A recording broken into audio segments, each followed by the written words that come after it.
What is up, guys? Welcome back to another video. Today we're going to be doing an oil change on a 2006 Mini Cooper.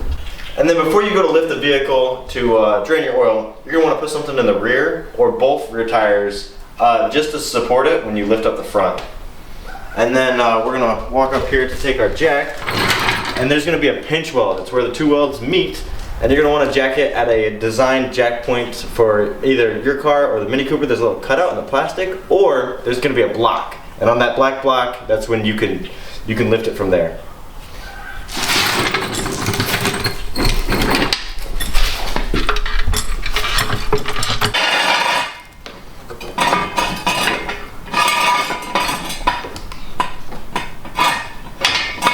On certain vehicles, you know, depending on what jack you're using, you might have to move around where you're jacking from if you're jacking up from one side. I had to move the actual jack onto the frame so I can put the jack stand on the pinch weld. Just had to move things around. It's going to depend on whatever you're working with. You're going to want to repeat the same process on the other side. Just keep in mind that the car is tilted this way, so you're not going to want to grab it or use to lift off or support any other weight to the vehicle.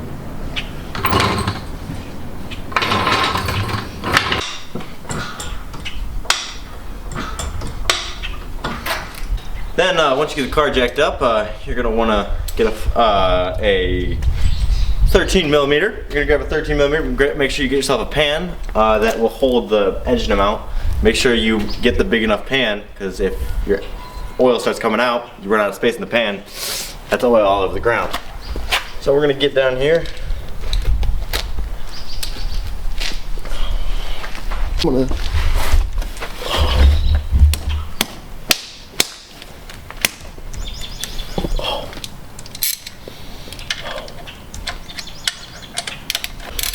After the cameraman decided to take action, because I couldn't hit it off, he got that thing off. We don't got to worry about it no more. But the previous owner put that on way too tight. That's something else we'll talk about. Make sure not to put that bolt on too tight. You can actually go into your vehicle description and find how many foot-pounds you can crank that down to, or roughly around that. And then look at how dark that oil is. Pour your nut out and then set it outside the oil so it doesn't get all oily, and you let her drain.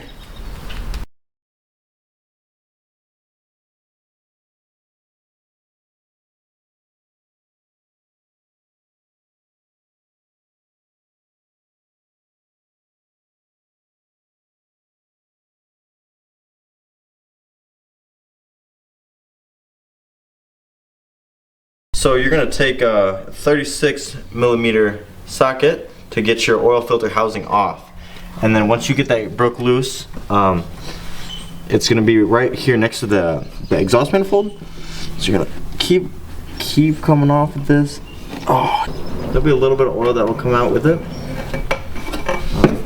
So you'll get this housing out, and this is going to be an oily process. This is not going to be clean whatsoever. Just make sure you get your ring on there, and then you'll go back down, and then you'll grab your filter. You'll put that back in the container as soon as you can, because that will leak more oil if you just let that sit. As you can see, I just spilled oil all over my engine bay, which is not great. Alright, next you're going to want to take off this little seal right here.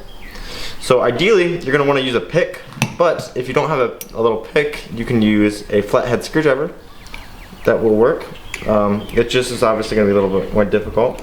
Just make sure not to mess up the seal. Don't like dig in or hammer it. You're going to go ahead and take this guy off.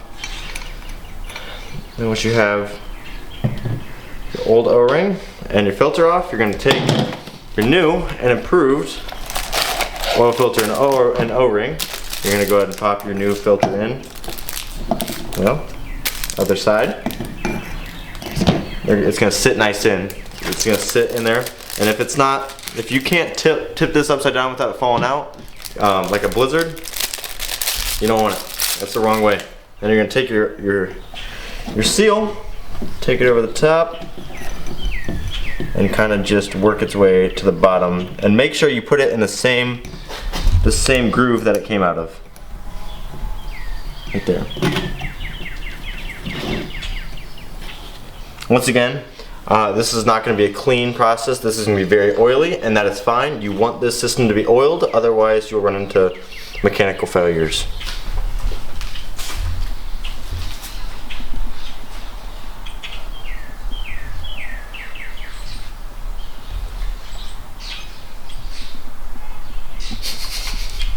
Alright, you're going to take this, you kind of got to wedge it back in there, and be careful, everything's a little oily so you can't drop it, but go ahead, slide them in, and then twist it back on, you'll be good as good. Alright, you're going to take your drain plug, and once it's done, there's no more oil coming out, other than a little bit of drips, which that's fine, as long as it's dripping no more than like 10 drips per 3 seconds, probably like a good ratio. Then you're going to go ahead and put your drain cap back in, and you're going to make sure that you don't go too tight, because you saw at the beginning of the video that if you put it on too tight, you're going to have a hard time taking it back off. But you're going to want a good amount. We'll put lower in the right here how much foot-pounds. That's that many foot-pounds.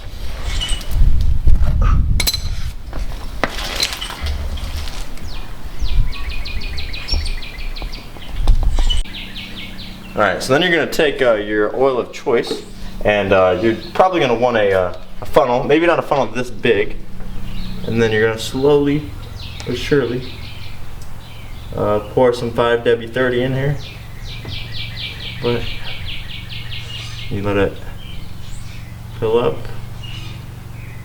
This is a slow process on the Mini Cooper just because every car is different, you know.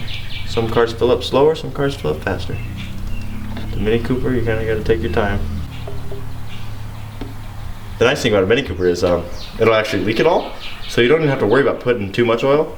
As long as you let it sit long enough, it'll put out however much it needs.